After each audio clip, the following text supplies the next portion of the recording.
السلام عليكم ورحمة الله وبركاته. الحمد لله رب العالمين والصلاة والسلام على سيد المرسلين وعلى آله وصحبه أجمعين. أما بعد فأعوذ بالله من الشيطان الرجيم. بسم الله الرحمن الرحيم. لقد من الله على المؤمنين إذ بعث فيهم رسولا من أنفسهم يتلو عليهم آياته ويزكيهم ويعلمهم الكتاب والحكمة وإن كانوا من قبل لفي ضلال مبين. صدق الله مولانا العظيم.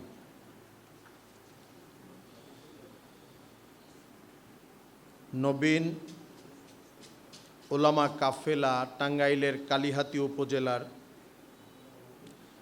এই কাফেলার উদ্যোগে আয়োজিত আজকের এই মুবারক সেমিনারে উপস্থিত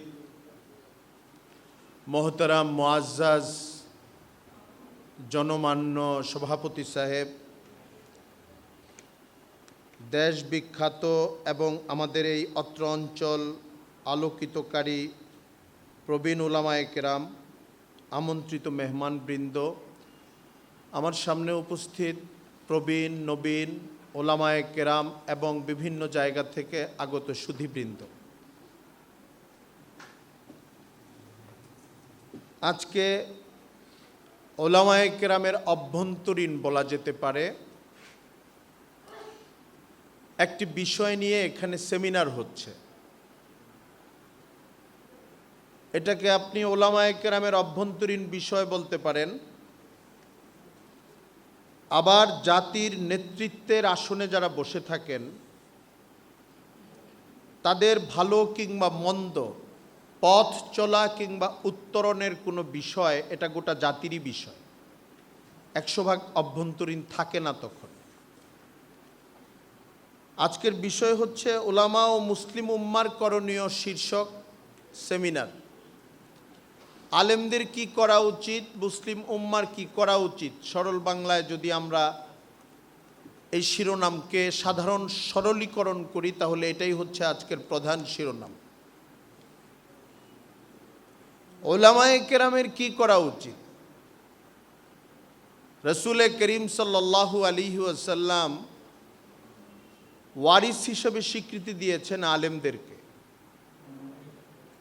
যে বৈশিষ্ট্য সাহাবায়ে কেরামের পর থেকে নিয়ে 1400 বছর পর্যন্ত, বিশেষ করে গত 100-150 বছর সময়ের আগ পর্যন্ত উলামায়ে কেরাম অনবরত দায়িত্ব পালন করে গেছেন, বিরতিহীনভাবে করে গেছেন, এখনো করে যাচ্ছেন।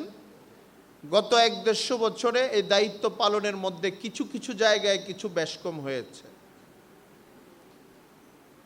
এই দায়িত্বের প্রধান অংশ হচ্ছে উলুমে নবুওয়াত শেখা এবং শেখানো। আমরা যেটাকে শিক্ষা গ্রহণ এবং শিক্ষা বিতরণ, ইসলামের শিক্ষা গ্রহণ এবং শিক্ষা বিতরণ এই নামে চিহ্নিত করতে পারি, শিরোনামবদ্ধ করতে পারি। উলামায়ে কেরামের এটা প্রধান দায়িত্ব। যিনি শিক্ষা গ্রহণ করেন এবং ইসলামের শিক্ষা দেন, অটোমেটিকলি তার সঙ্গে আরো অনেকগুলো জিনিস যুক্ত হয়। আল্লাহ তাআলা কালামে পাকে নবীর যে জিম্মাদারির কথা উল্লেখ করেছেন, তেলাওয়াতে কোরআন, তাজকিয়া, ইসলাহ, হিকমত শেখানো, টানা একসঙ্গে অনেকগুলো এক জায়গায় এক আয়াতে উল্লেখ করেছেন। বাশির ও নাযির দুইটা সিফত, দুইটা বিপরীতমুখী সিফত। মানুষকে আহ্বান করা এবং মানুষকে খারাপ ব্যাপারে ভয় দেখানো, জাহান্নামের বিষয়ে। ওই সিফতগুলোর ছাপ আম্বিয়া ওলামায়ে কেরামের জিন্দিগি এবং মিশনে থাকবে। থাকার কারণে দাওয়াতের বৈশিষ্ট্যও তার মধ্যে থাকবে, মানুষকে সতর্ক করার বৈশিষ্ট্যও তার মধ্যে থাকবে, মানুষকে উজ্জীবিত করা এটার বৈশিষ্ট্যও থাকবে। এই জন্যে ওলামায়ে কেরামের দায়িত্ব এবং করণীয় এটা নিয়ে যদি আমরা আলোচনা করতে চাই, 4-5টা শব্দ আমাদের জেহেনে থাকলে শব্দগুলি সহজ হয় বোঝা। ওলামায়ে কেরাম হচ্ছেন প্রত্যেকটা জাতির প্রধান পরিচিতি হচ্ছে তার মুআল্লিম, মুদাররিস, জাতির শিক্ষক। অনেক রকম শিক্ষক আছেন, আমাদের স্কুলের শিক্ষক আছেন, কলেজের শিক্ষক আছেন, ইউনিভার্সিটির শিক্ষক আছেন। তাদের অবদান তাদের জায়গায় ঠিক আছে, দুনিয়ার লাইনে তারা শিখান। কিন্তু একটা মুসলিম জাতিকে দুনিয়া এবং আখেরাতমুখী জীবনকে সামনে নিয়ে চলার যে শিক্ষা, এই শিক্ষা এই জাতিকে আলেমরাই দেন, অন্যরা দেন না। ওলামায়ে কেরাম হচ্ছেন মুআল্লিম, এটা তাদের প্রধান পরিচিতি। 2 নম্বর পরিচিতি হচ্ছে ওলামায়ে কেরাম দায়ী। দাওয়াত ও তাবলীগের বাংলাদেশে প্রচলিত যে মেহনত, এই শেকেলে, এই সুরতে, এটা হযরত জীবন ইলিয়াস রহমতুল্লাহ আলাইহির মাধ্যমে শুরু হয়েছে। উনি দারুল উলুম দেওবন্দের ছাত্র ছিলেন। এই জন্যে আমাদের আসলাফ, বর্তমান জীবিত আকাবিররা বলেন, বিশেষ করে তাবলীগ কেন্দ্রিক যখন হালাত সামনে আসলো এবং যেটা এখনো চলমান, তাসহিহ এবং ইসলাহের সুরতের ভিত্তিতেই তারা এই কথাগুলো চর্চা করেন যে তাবলীগ জামাতের যেই অংশ অথবা যেই ভাইয়েরা উভয় পক্ষে থেকেই এরকম একটা কথা চর্চা করেন বা বলতে চেষ্টা করেন যে এই ধারাটাই মনসুস ধারা এবং এটাই দ্বীনের দাওয়াতের প্রধান একমাত্র একটা পদ্ধতি, এভাবে বলাই গলত। দাওয়াত উসুলিভাবে শরীয়তের অনেক আহম জিম্মাদারি। এটা যদি মনসুস ধারা হয়, হযরত ইলিয়াসের আগের যারা এসেছেন দুনিয়াতে, তারা কি তাহলে সবসময় গুনাহে কবিরার মধ্যে ছিলেন? বিভিন্ন প্রক্রিয়া বিভিন্ন সময় অনেক আহাম হয়ে উঠতে পারে, জায়েজ অনুমোদিত প্রক্রিয়া, যদি তার মধ্যে বেদাতের আশ্রয় না নেওয়া হয়। সময়ের আলেমরা এটাকে স্বীকৃতি দেবেন। সময়ের আলেমদের স্বীকৃতি, তাদের তাসদিক কাজের পদ্ধতিগত ক্ষেত্রে অনেক গুরুত্বপূর্ণ। ইসলামের যে 4টা দলিল উৎস, দলিল উৎস, কোরআন, সুন্নাহ, ইজমা, কিয়াস। ইজমা জিনিসটাকে কেন দলিল বানানো হলো, এটা নিয়ে সমস্ত আলেমরা জানেন। এটার ভেতরের ফালসাফা এটাই যে কোনো এক যুগে মুতাবার আলেমদের সকল গ্রুপ, সকল মানুষ একসঙ্গে গুমরাহির উপরে একমত হওয়া সম্ভব না। এটা আল্লাহ তাআলার সুন্নাহ, বিধান। আল্লাহ এটা মানুষের উপরে এভাবেই দিয়েছেন। এজন্য যখন নতুন কোনো ধারা, শরঈ জায়েজ অথবা ফরজ অথবা ওয়াজিব কোনো কাজ করার জন্যে প্রক্রিয়াটা নতুন, সময়ের প্রেক্ষিতে নতুন একটা পদ্ধতি চালু করা হয়েছে, একটা কর্মপন্থা চালু করা হয়েছে, এটা সময়ের আলেমরা যদি তাসদিক করেন, বলেন যে হ্যাঁ এটা ঠিক আছে, তাহলে এটা গ্রহণযোগ্যতা পায়। সেই হিসাবে দাওয়াত ও তাবলীগ অনেক বড় একটা দাওয়াতের কাজ। এখন ওলামায়ে কেরাম এই জন্য এই কাজটাকে পছন্দ করে। কিন্তু দেখলে মনে হয় না যে এই কাজের প্রধান কাণ্ডারি আলেমরা। তাবলীগী ভাইয়েরাও অনেকে মনে করেন না, কিন্তু এই কাজের প্রাণ আসলে আলেমরা। প্রাণ থেকে, মেইন সুইচ থেকে যখন বিচ্ছিন্ন হয়ে যায় কাজ, তখনই বিপর্যয়ের আলামতগুলি ফুটে উঠতে থাকে। এই জন্য ওলামায়ে কেরাম মুআল্লিম এবং দায়ী, এই 2টা সিফত এবং আরও অনেক সিফত আল্লাহ রসুল সাল্লাল্লাহু আলাইহি ওয়াসাল্লামের একজন সাহাবীর জীবনে হুজুর নিজে ফুটিয়ে তুলেছিলেন। হযরত মুসাব ইবনে উমাইর রাদিয়াল্লাহু তাআলা আনহু।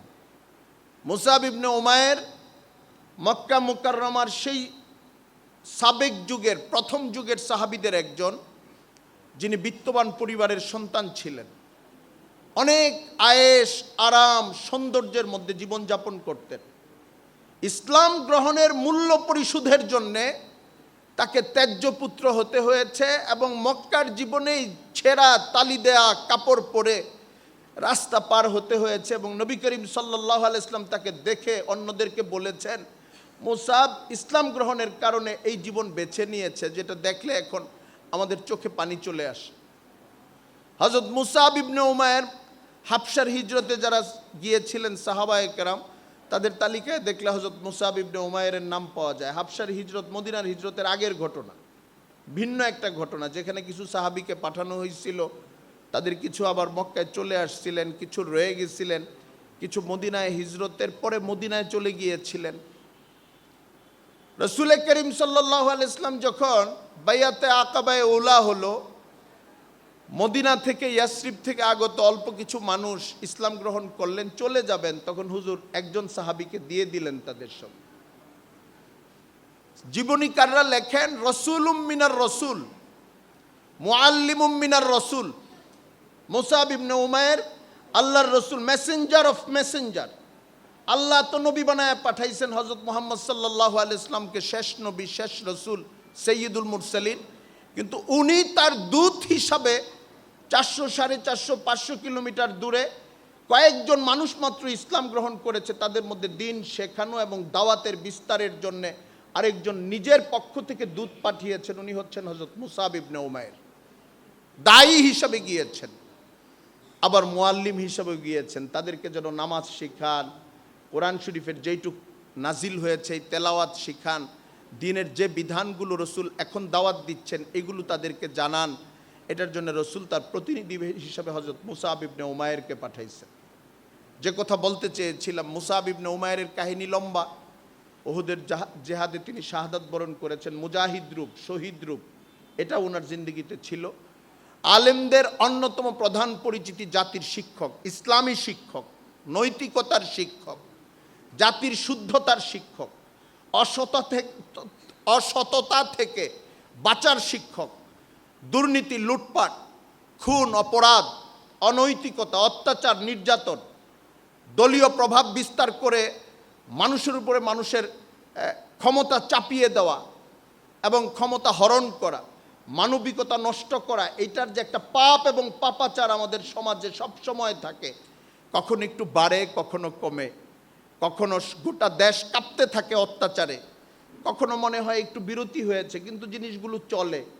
এইটার অ্যাগেনিস্টে শুদ্ধতার, তাসকিয়ার, ইসলাহের, নৈতিকতার, দিনের, আখেরাতের, আল্লাহর হুকুমকে জারি রাখার, নবীর সাল্লাল্লাহু আলাইহি ইসলামের বিধানকে মানুষকে শোনানোর যে শিক্ষক, এই শিক্ষক হচ্ছেন আলেমরা। এটা অন্যরা এই দায়িত্বটা পালন করেন এবং দায়ীর কাজটাও আলেমরা করেন।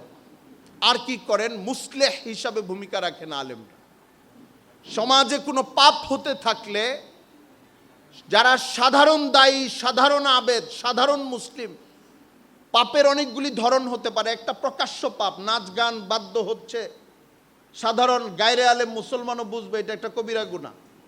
কিন্তু টুপি, দাড়ি, পাগড়ি, নামাজ, রোজা সব ঠিক আছে, ভেতরে ভয়ঙ্কর আকীদা লালন করে মানুষকে গুমরা করছে, এটা সাধারণ মানুষের পক্ষে বোঝা সম্ভব না। কাদিয়ানিকে কাদিয়ানি বলা এবং কাফের বলা, এটা সাধারণ পাবলিক করে না, এটা আলেমরা করেছেন। না করলে কোটি মানুষের ঈমান হরণ হয়ে যায়। এবং মিষ্টির ভেতরে বিষটাকে ধরতে পারা, মানুষকে শয়তান থেকে আলাদা করা, দিনের পোশাকে দিনকে ধ্বংস করার যত প্রক্রিয়া সাহাবায়ে কেরামের পর থেকে এই পর্যন্ত এসেছে, সেইখানে দিনকে দিন হিসাবে, রাতকে রাত হিসাবে, সাদাকে সাদা হিসাবে, কালোকে কালো হিসাবে আলাদা করা, মুসলেহের ভূমিকা পালন করা, সার্জনের ভূমিকা পালন করা, চিকিৎসকের ভূমিকা পালন করা, জাতির সামনে অবিকৃত ইসলামটাকে ধরে রাখা, বাদশাহ আকবরের দিনে এলাহি থেকে দিনকে মুক্ত রেখে হযরত মুজাদ্দিদ আলফে সানি যেভাবে উপস্থাপন করেছেন, শাহ ওলিউল্লাহ মুহাদ্দিসে দেহলভী উনার পরে এসে ভারত উপমহাদেশে বস্তুবাদের আগ্রাসনে মানুষের ধর্মীয় চিন্তা যখন আচ্ছাদিত হয়ে ছিল, তখন তিনি দিনকে এমনভাবে উপস্থাপন করেছেন। এবং ব্রিটিশ উপনিবেশের পরে ব্রিটিশ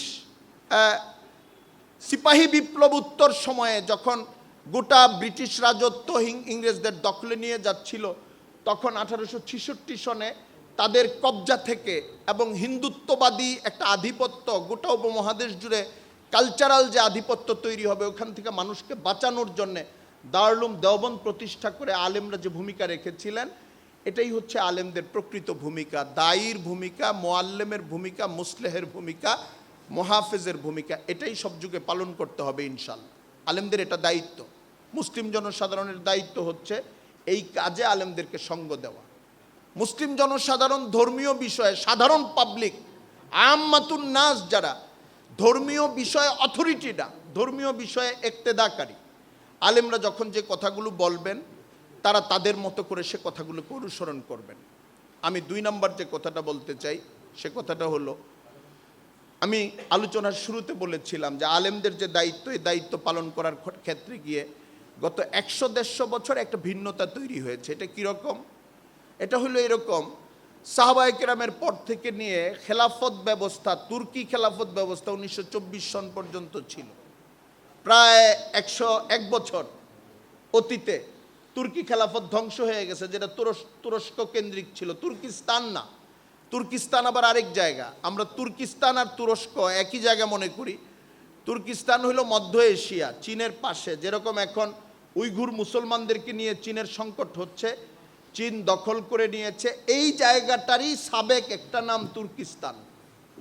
এই জন্যে ফার্সি কবিতাও আছে, তুমি যেতে চাও মক্কায় কিন্তু পথ তো ধরেছ তুর্কিস্তানের।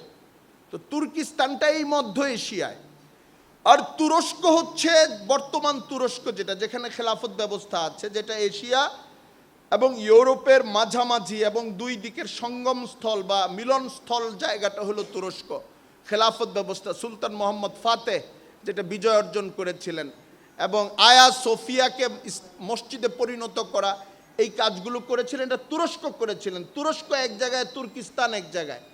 তো আমরা তুরস্কের কথা বলছি, যে তুরস্কের ইসলামী খেলাফত ব্যবস্থা ধ্বংস হওয়ার আগ পর্যন্ত, সাহাবায়ে কেরামের পর থেকে এই পর্যন্ত গোটা মুসলিম বিশ্বের শিক্ষা ব্যবস্থার একটা প্রধান বৈশিষ্ট্য ছিল। ওইটা কি ছিল? মৌলিক কোরআন শিক্ষা, ইসলামের আকায়েদ শিক্ষা, দিন শিক্ষা, এই জায়গাটায় সবাই ছিল। উচ্চ মাধ্যমিক, মাধ্যমিক পার হওয়ার পরে লেখাপড়া কিছু ভিন্নতা আসতো, কিছু, বেশি না। কারণ কি? কারণ হলো আগে তিব্বি বিষয়গুলো ছিল, প্রযুক্তির কিছু বিষয় ছিল, কিন্তু বাকায়দা যে জিনিসগুলিকে এখন সায়েন্স হিসাবে আখ্যায়িত করা হয়, এই বস্তু, সায়েন্স, শিল্প, এটার বিকাশ গত 150-200 বছরে ব্যাপক। এর আগে এটা ব্যাপক ছিল না। এই জন্য শিক্ষার এত ডাইমেনশন ছিল না। বেসিক শিক্ষাটা ধরেন আমরা এসএসসি পর্যায় পর্যন্ত যদি বলি, আর মাদ্রাসায় মুতাওয়াসসিতা পর্যন্ত বলি, সকল মুসলমান কোরআন শিখত, সকল মুসলমান আকীদা শিখত, সকল মুসলমান দ্বীনের বুনিয়াদি জিনিস শিখত, সকল মুসলমান কিছু হাদিস শিখত, সকল মুসলমান কিছু হেফজ করত। মুসলমান নিসফে আলেম বা মেশকাত পড়ুয়া আলেমের মতো হয়ে যেত। চাই সে ডাক্তার হোক, চাই সে ইঞ্জিনিয়ার হোক, চাই সে দুনিয়ার কাজী হোক, অন্য কোনো চাকরিতে যাক, সে সাধারণ দুনিয়াদার হয়ে গেল, তার ভেতরে সিলেবাসে এই জিনিসটা ছিল। এটার প্রথম ধাক্কা আসে উপনিবেশ আমলে। উপনিবেশ হলো ব্রিটিশ রাজত্ব, যেরকম আমাদের এখানে 1857 তো না 1757 থেকে শুরু হয়েছে, আফ্রিকার কোনো কোনো দেশে শুরু হয়েছে। ব্রিটিশ উপনিবেশ আসার পরে এটার প্রথম ধাক্কা হয়েছে। আর এটার পরবর্তী ধাক্কা হয়েছে খেলাফত ব্যবস্থা ধ্বংস হয়ে যাওয়ার পরে মুসলিম দেশগুলোতে আধুনিকতা, পশ্চিমা আধুনিকতা, প্রাচ্যবাদীরা যেভাবে মুসলমানদেরকে শিখাতে চেয়েছে, মুসলমানদের সিলেবাস বিন্যাস এভাবে হয়েছে। এটার ফল কি হয়েছে? ফল হয়েছে এই যে আল্লাহ তাআলার শুকরিয়া আদায় করি আমরা, যে আমাদের মা বাবারা সিদ্ধান্ত নিয়েছেন, আমরা মাদ্রাসায় ভর্তি হয়েছি। আমরা ধরে নিয়েছি এবং আমাদের মুরব্বীরাও ধরে নিয়েছেন, দিন হেফাজতের জন্য পুরোপুরি অক্ফ হয়ে যাওয়া একটা গ্রুপ লাগবে। এদের পার্সেন্ট কম, ফালাউলা নাফারা মিন কুল্লি ফিরকাতিম মিনহুম তাইফা, এদের পার্সেন্ট কম। এরা 5% হবে, 4% হবে, 6% হবে জাতির। কিন্তু এরা 7 বছর বয়স থেকে 77 বছর বয়স পর্যন্ত আলিফ বা তা সা আর কাল আল্লাহ কাল আর রসুলের উপরেই থাকবে, এরা অন্যদিকে যাবে না। কিন্তু এইটার মানে এইটা না যে এই 5% আর 6%-এর বাইরে এই জাতির যত মুসলিম জনগোষ্ঠী তারা ইসলাম শিখবে না। ব্রিটিশরা তো ব্যবস্থা কাট আপ করে দিয়েছে, খেলাফত ব্যবস্থা ধ্বংস হওয়ার পরেও বিচ্ছিন্ন হয়ে গেছে। শিক্ষা ব্যবস্থার এখন এমন পরিস্থিতি, বিসিএস পাশ করে, এমবিএ পাশ করে, পিএইচডি হোল্ডার হয়, বলা হয় সূরা ফাতিহা বলেন, ওনার তো ইংরেজি ভাষার মতো লাগতে থাকে ওইটা, সূরা ফাতিহা তেলাওয়াত করতে পারে না। বলা হয় অজুর মাসলাগুলি বলেন, উনি জানে না, এবং এটাকে দূষণীয়ও মনে করা হয় না, মুসলিম দেশেও না। বলা হয় বাবার নামাজের জানাজাটা পড়ান, তো উনি ভালো করে এইটাও জানেন। আমি তো এমন দৃশ্য দেখেছি, মসজিদে দাঁড়িয়ে বাবা যে মারা গেছেন এই কথাটা বলার পরে ইন্না লিল্লাহি ওয়া ইন্না ইলাইহি রাজিউন, যেটা বাঙালি সবাই এমনি মুখস্থ করে ফেলছে। মানে এটা কি কোরআনের আয়াত না হাদিস, এটা না জেনেই মুখস্থ করে ফেলছে। কেউ মারা গেলে মানে ইন্না লিল্লাহি ওয়া ইন্না ইলাইহি রাজিউন, এখন এমন একটা কালিমা হয়েছে এই আয়াতে কারিমা, যে কোনো মানুষ যদি এমনিই বলে জুতার ফিতা ছিঁড়ার কারণে ইন্না লিল্লাহি ওয়া ইন্না ইলাইহি রাজিউন, পাশের আরেকজন মানুষ আতঙ্কিত হয়ে জিজ্ঞাসা করে কে মারা গেছে। মানে এটা এত ব্যাপকায়ন হয়েছে বাক্যটার, শব্দটার। এটা ভালো, ইসলামের প্রতিটা ওয়ার্ড, প্রতিটা শব্দ, প্রতিটা কালিমা ব্যাপক হওয়া উচিত। এটা ইন্নালিল্লাহ তো একটা শব্দ, সুবহানাল্লাহ, আলহামদুলিল্লাহ, ইনশাআল্লাহ, আল্লাহু আকবার, মাশাআল্লাহ, বিসমিল্লাহির রহমানির রহিম, একদম সাধারণ মুসলমানের কলিজার ভেতরে ঠুটের উপরে এই শব্দগুলো ঢুকায় দেওয়ার চেষ্টা, এটা আলেমদের একটা জিম্মাদারির মধ্যে পড়ে। আর সাধারণ মানুষের জিম্মাদারিও এটা। আমরা তো অনেক সময় আলেমদের কথা বলতে গেলে আত্মসমালোচনার পরিমাণ বাড়িয়ে ফেলি, কি আমরা এটা পারি নাই, ওইটা পারি নাই, ওইটা পারি নাই। আমি এটার পক্ষে, আত্মসমালোচনা দরকার আমাদের উন্নয়নের জন্যে, কিন্তু এত আত্মসমালোচনা আমরা করে কি করব? পাবলিকেরও তো দায়িত্ব আছে। এই সমাজে কি আমরা থাকি না? আলেমরা মসজিদ থেকে বের হন না? তাবলিগ জামাত চলে না? মাদ্রাসাগুলো আজান দেয় না? আমাদের সরকারি কর্মকর্তাদের দায়িত্ব আছে, পাবলিক লেভেলে পলিটিশিয়ান যারা, তাদের দায়িত্ব আছে, ব্যবসায়ী ভাইদের দায়িত্ব আছে।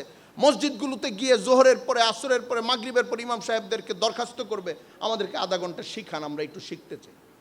আমরা তো দুনিয়া শিখতেছি, কামাইতেছি, রোজগার করতেছি, আমাদেরকে একটু কোরআন শরীফ শিখান, ব্যবস্থা করেন হুজুর। দেখেন কোন মসজিদে শিখান। পাবলিকের তো কোনো আগ্রহ দেখা যায় না।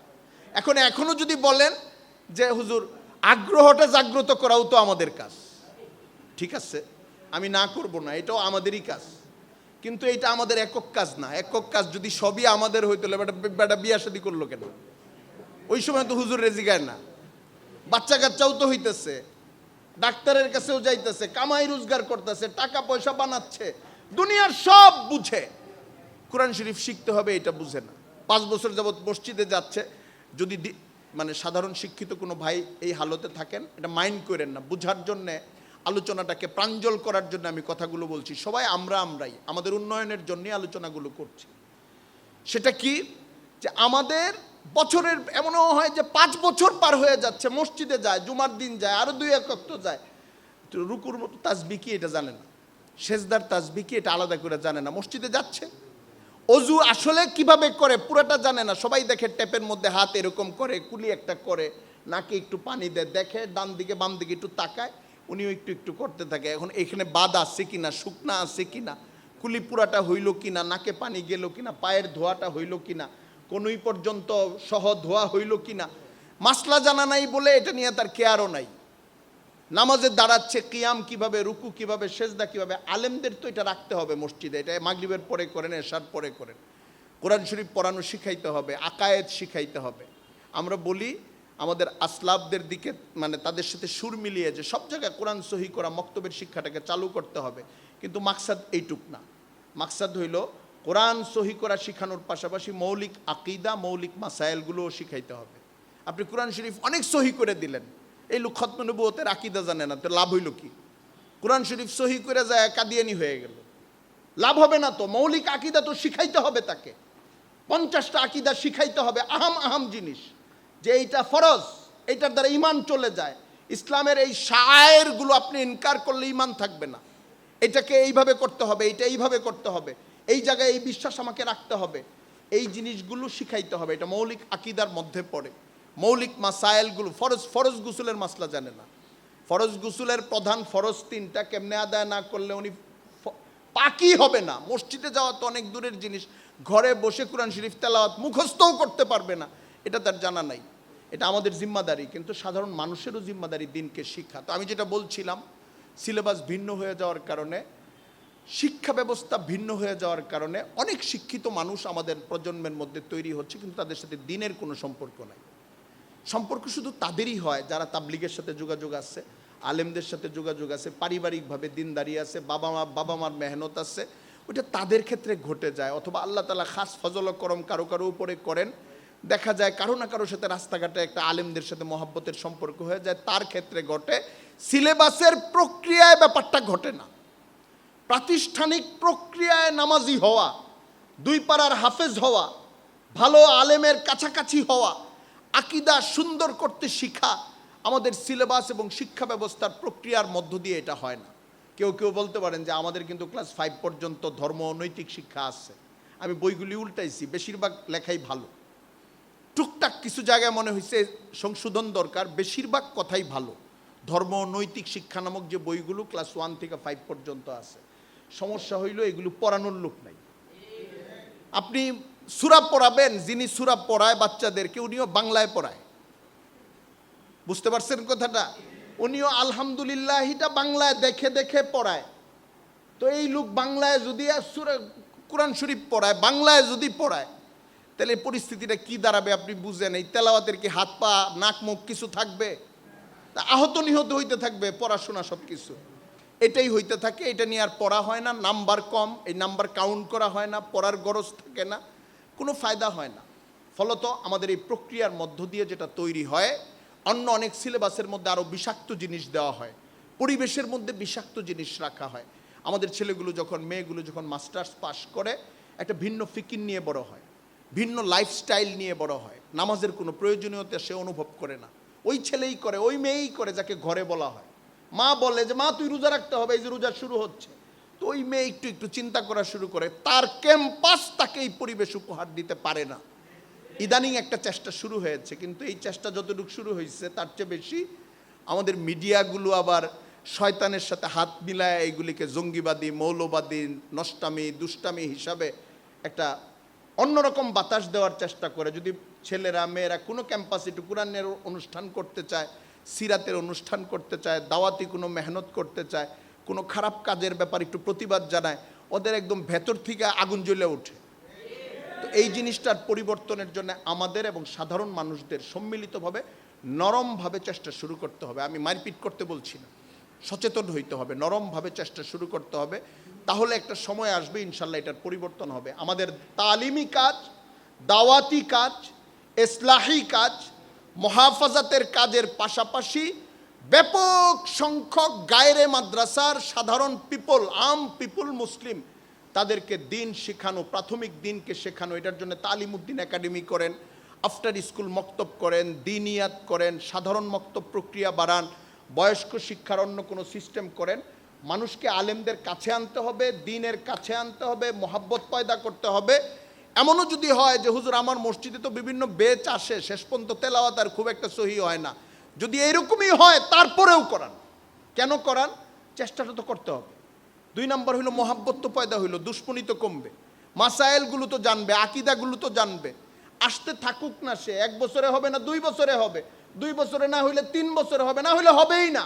ওইটা নিয়ে আমার ফিকির না, ওইটা আল্লাহর সাথে তার মোয়ামেলা। আমার ফিকির হইলে এই মানুষটাকে মসজিদমুখী করি, আলেমমুখী করি, মাসাইলমুখী করি। তার ভেতরে যে একটা দূরত্ব দিন থেকে, আলেমদের থেকে, এটাকে আমি দূর করার চেষ্টা করি। আমি প্রাথমিক কাজটা করি, এই জন্যে আমাদের এই কাজটা বাড়াইতে হবে, তাহলে এটার দ্বারা সুফল আসবে। 3 নম্বর দিক বলে আমার কথা আমি শেষ করে দিতে চাই। অনেক মুরব্বীরা আছেন, তারা গুরুত্বপূর্ণ কথা বলবেন। আমাকে আমার ভাইয়ের শুকুর গুজারি জানাই। আমার নিজের বাড়ি ময়মনসিংহ, থাকি ঢাকায়। ঘটনাচক্রে মানে এখনকার প্রোগ্রাম এরকম যে 4-5 দিন যাবৎ ময়মনসিংহ আছি, আরও হয়তো 2-3 দিন থাকবো। ওখান থেকে আমার আশা হয়েছে টাঙ্গাইল হইলো আমাদের কাছে, টাঙ্গাইল, জামালপুর, শেরপুর, নেত্রকোনা, ময়মনসিংহ, কিশোরগঞ্জ, মনে হয় যে আমরা একটা পেটের ভেতরে আছি। তো এটা নিজের বাড়ির অনুষ্ঠানের মতো। তো এরপরেও আমার কাছে মনে হয়েছে যে এটা একটা অসাধারণ সুন্দর একটা কাজ করেছেন। বিভিন্ন জেলায় জেলায়, থানায় থানায় আলেমদের কি করা উচিত, আলেমদের কি ফিকির করা উচিত, মানুষদেরকে কিভাবে সঙ্গে নিয়ে কাজ করা উচিত। কারণ দেখেন, আমরা যখন সংগ্রামের কথা বলি তখন অনেক কথা ভুলে যাই। আমরা কিন্তু পাবলিকের টাকা যেভাবেই হোক তারা আমাদেরকে দেন কাজের জন্য, গভর্নমেন্ট কিন্তু ফান্ড দেয় না। মানুষের সঙ্গে আমাদেরকে জুড়েও থাকতে হবে, আবার ইসলাহের কাজও করতে হবে, দুইটা একসঙ্গে করতে হবে। না দালালি, না কতে তাল্লুক। এই ব্যালেন্সিং যদি আমরা ছেড়ে দেই, কখনো আমরা আওয়ামী লীগ বিএনপি না, আমরা কিন্তু ভেসে যাব। মনে রাখেন, এটা আমার কথা এই মুহূর্তে পছন্দ আপনার নাও লাগতে পারে। মনে রাখবেন, আমাদের অবস্থান সব সময় প্রচলিত রাজনৈতিক দলগুলোর চেয়ে একটু ব্যালেন্সিং হবে, একটু ভিন্ন হবে। কারণ আমরা দায়ী জিম্মাদারি পালন করব, আমরা অভিভাবকের জিম্মাদারি পালন করব, আমরা মুআল্লিমের জিম্মাদারি পালন করব। পাবলিক আমাদের সঙ্গে থাকবে, বিভিন্ন দলের পাবলিক থাকবে, এর মধ্যে আধা চুর বাটপাট টাইপের মানুষও থাকবে। আমরা দূর দূর করতে পারবো না। সে অংশগ্রহণ করে, মসজিদে 2টা ইট দেয়, একটা সিমেন্ট দেয়, একটা এই কাজ করে, আবার ওই মানুষটা ভালো হবেই না কোনো দিনও। এই কথা বলার আমি কে? রাষ্ট্র তাকে কি শাস্তি দিবে, তার জন্য কি কি যাবে, কি কি হবে, এটা হবে, এটা অন্য জিনিস। তারে বাঁচানোরও আমার দরকার নাই, কোনো স্বৈর শাসকের দালালিরও আমার দরকার নাই। আবার পলিটিক্যাল পার্টি, সেটা যেই নামেই হোক, একটা যুদ্ধংদেহী মেজাজ নিয়ে নাকচ করার যে কাজ করে, এটাও আমাদের দরকার নাই। আমরা সহি মাসলাগুলো বলবো, সতর্কগুলো করব, অন্যায়গুলিকে অন্যায় বলবো, আবার মানুষকে আপন করে নিব যেন সে দিনের সঙ্গে থাকে। দায়ী এবং মুসলিম, দায়ী এবং মুহাফেজ, দায়ী এবং মুআল্লিম, এই জিনিসটা আমরা না করলে সামনে আনব্যালেন্সড একটা পজিশন তৈরি হইতে পারে পলিটিক্সের মধ্যে। দেশে এখন যে অবস্থা, অনেকে বলে যে খুব অনুকূল সময় যাচ্ছে, আমাদের এইটা করা দরকার, আমাদের ওইটা করা দরকার। অনেকে বলে যে খুব টেনশনের সময় যাচ্ছে। আমি তো আলিমুল গায়েব না, মানুষের পক্ষে এটা হওয়া সম্ভব না। রাজনীতির একটা সাধারণ হিসাব নিকাশ থেকে বলি, এত কোনো ভালো সময় যাচ্ছে না, আর এত ভয়ঙ্কর কোনো সময়ও যাচ্ছে না। এখন একটু সতর্কতার সময় যাচ্ছে। আমাদের কাজ এবং মেহনত ব্যালেন্সফুলভাবে বাড়ানো দরকার। পলিটিক্সের ব্যাপারে যতটুকু মনোযোগ হওয়া উচিত, তার চেয়ে বুনিয়াদী কাজগুলোর ব্যাপারে মনোযোগ বেশি থাকা দরকার, যেন সব দলের উপরে আমাদের প্রভাব থাকে, সব মুসল্লির উপরে আমাদের ইতিবাচক প্রভাব থাকে। সব জায়গায় দিন এবং দাওয়াতের যে কাজ, সরকার এইটা আসুক, আর্মি আসুক, বিএনপি আসুক, অমুক আসুক, তমুক আসুক, আমাদের ইমামদের, আমাদের আলেমদের, আমাদের মুসলিমদের, আমাদের জিম্মাদারদের একটা মুরব্বিয়ানা কাজের তর্জ যেমন থাকা উচিত। যে মনে চায় সে আসুক, আমরা মজলুমের পক্ষে এবং ইসলাহের পক্ষে, সমাজকে সুন্দর রাখার পক্ষে এবং আখিরাতের ফিকির নিয়ে চলনেওয়ালা একটা জিন্দিগি নিয়ে আমরা চলতে চাই। এই ব্র্যান্ডিংটা আমাদের প্রধান ব্র্যান্ডিং। আজকে এইরকম, কালকে ওই রকম, আজকে লাঠি নিমু, কালকে আবার আদর করবো, আজকে এই দলের এইটার সঙ্গে থাকবো, কালকে ওইটার সঙ্গে থাকবো না। এত অস্থিতিশীল পলিটিশিয়ান লাল নীল হলুদ রঙের ধারণ করা আমাদের জন্য উচিত হবে না। আমরা একটা স্টেবল পজিশন রক্ষা করে, নৈতিকতা রক্ষা করে যেন কাজ করি, এটা আমি একটা আহ্বান জানাবো। এবং 3 নম্বর যে কথা বলতে চাই, আমাদের মিডিয়া এবং সংস্কৃতি অঙ্গন আমাদের দেশের লাইফস্টাইল চেঞ্জ করে দিচ্ছে। এটা অনেক বড় শক্তিশালী একটা খারাপ জিনিস। মিডিয়াকে এককভাবে খারাপ বলতে, এটা মিডিয়ার লোকেরা কষ্ট পান। আমি মিডিয়াতে লম্বা সময় দিয়েছি, আমার দেশে প্রায় 10 বছরের চেয়ে বেশি সময় আমি যুক্ত ছিলাম। অন্য অনেক মিডিয়ার সঙ্গে আমি সময় দিয়ে দেখেছি, বাংলাদেশের প্রভাবশালী মিডিয়াগুলো পশ্চিমকে অনুকরণ করে চলে, প্রভাবশালী মিডিয়াগুলো ইন্ডিয়াকে অনুকরণ করে চলে। কালচারাল ক্ষেত্রে তো প্রায় সবাই অনুকরণ করে চলে। মুসলমান মেয়েরা কেমনে চলবে, ছেলেরা কিভাবে চলবে, মুসলমানদের বিনোদন কিভাবে হবে, নাটক গান কোন সিনেমা চলবে, কি চলবে, ছেলে মেয়ে নতুন প্রজন্মে কিভাবে ভাববে, চিন্তা করবে, মিডিয়া ওইভাবে জিনিসগুলো দিতে থাকে এবং সবই নেগেটিভ, ইসলাম থেকে অনেক দূরের জিনিস।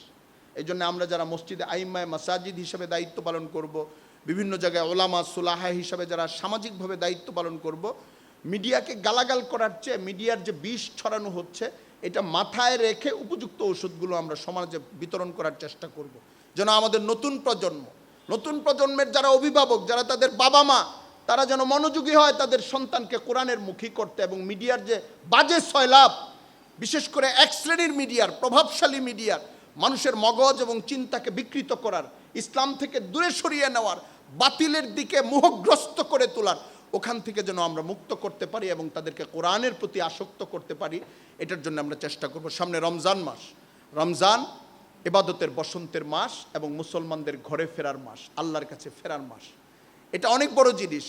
ইমামরা, আলেমরা এই সময়টাকে অনেক বড় দাওয়াতের সুযোগ হিসাবে নিতে পারেন, যে আমরা যত বেশি পারি মুসল্লিদেরকে কোরআনের সঙ্গে সম্পৃক্ত করি, হাদিসের সঙ্গে সম্পৃক্ত করি, দ্বীনের সঙ্গে সম্পৃক্ত করি। উপলক্ষ, এটা একটা জায়েজ উপলক্ষ, কোনো বেদাত না। এরকম আছে না যে একটা নামকা অস্তে একটা বানানো হয়েছে, এরকম তো না। রমজান তো আল্লাহর দেওয়া মাস এবং এটার জন্য তারাবি আছে, সাহারি আছে, ইফতার আছে। মুসল্লিরা বারবার মসজিদে আসবে, বারবার কথা শুনবে। আমি কোরআনের কথা শোনাবো, মাসাইলের কথা শোনাবো, আকাবিরের কথা শোনাবো, সাহাবা একরামের কথা শোনাবো, ইসলার কথা শোনাবো, নতুন প্রজন্মকে শুদ্ধ করার কথা শোনাবো, লেনদেন সাফ করার কথা শোনাবো, মুআশারা সুন্দর করার কথা শোনাবো, আল্লাহর ভয়ের কথা শোনাবো। এখন চান্স, দায়রা প্রজেক্ট দাঁড় করান আগামী 5-7 দিন, যে আমি কোন দিন কি করব। আমার সামনে একদল ছাত্র আসবে জাতির, এই স্টুডেন্টদেরকে আমি পাক্কা সাচ্চা মুসলমান বানানোর ফিকির করব ইনশাআল্লাহ। আল্লাহ তাআলা আমাদের আম মুসলমান এবং তরুণ আলেম, সাধারণ আলেম সমাজকে প্রত্যেকটা জায়গায়, উপজেলায়, থানায়, গ্রামে সুন্দরভাবে কাজ করার তৌফিক দান করুন, জিম্মাদারি আদায় করার তৌফিক দান করুন। ছোট্ট একটা সংশোধনী, মার্কাজুদ দাওয়াল ইসলামিয়ার সঙ্গে আমি যুক্ত, মাসিক আল কাউসারের দীর্ঘকাল নির্বাহী সম্পাদক ছিলাম। এখন আমি ফুল ফ্লেজেড মার্কাজুল দাওয়াল ইসলামিয়ার শিক্ষক না, আমি ভিজিটিং শিক্ষক, খণ্ডকালীন শিক্ষক, দাওয়া বিভাগে প্রতি সপ্তাহে একটা সময় ব্যয় করি। এই জন্য আমাকে মার্কাজুদ দাওয়াল ইসলামিয়ার শিক্ষক ঠিক এতটা পরিষ্কার না বলে ফেললে আমার জন্য স্বস্তির কারণ হয়, মনে হয় যে এটা একটু বেশি হয়ে যাচ্ছে। আমি ওই লেভেলের শিক্ষক না, ওখানে একদিন সময় ব্যয় করি। জামিয়াতুল উলুমিল ইসলামিয়া ঢাকা মোহাম্মদপুর, ওখানে আমি দাওয়া বিভাগে একদিন সময় ব্যয় করি, বাকি আমার নিজস্ব কাজগুলো করি। এই জন্য পুরোপুরি আমি ওখানকার শিক্ষক। মার্কাজুদ দাওয়া একটা অনেক বড় প্রতিষ্ঠান, তার উলুমুল হাদিস বিভাগ, উলুমুল ফিকহ বিভাগ এবং তাফসির বিভাগ, এরকম কোনো বিভাগের বাকায়দা অনেক মুতালা করনেওয়ালা উস্তাদ আমি না। আমি দাওয়া বিষয়ে কিছু কথা বলি, এবং সেটাও সপ্তাহে একদিন, খণ্ডকালীন অথবা জায়ের শিক্ষক, ভিজিটিং শিক্ষক বলা যেতে পারে। আমি সবার প্রতি আমার কৃতজ্ঞতা জানাই, কালিহাতির ওলামা একরামের প্রতি আমার কৃতজ্ঞতা জানাই, ধন্যবাদ জানাই, মুবারকবাদ জানাই। ওয়া আখিরু দাওয়ানা আনিল হামদুলিল্লাহি রাব্বিল আলামিন ওয়া মা আলাইনা ইল্লাল বালাগ।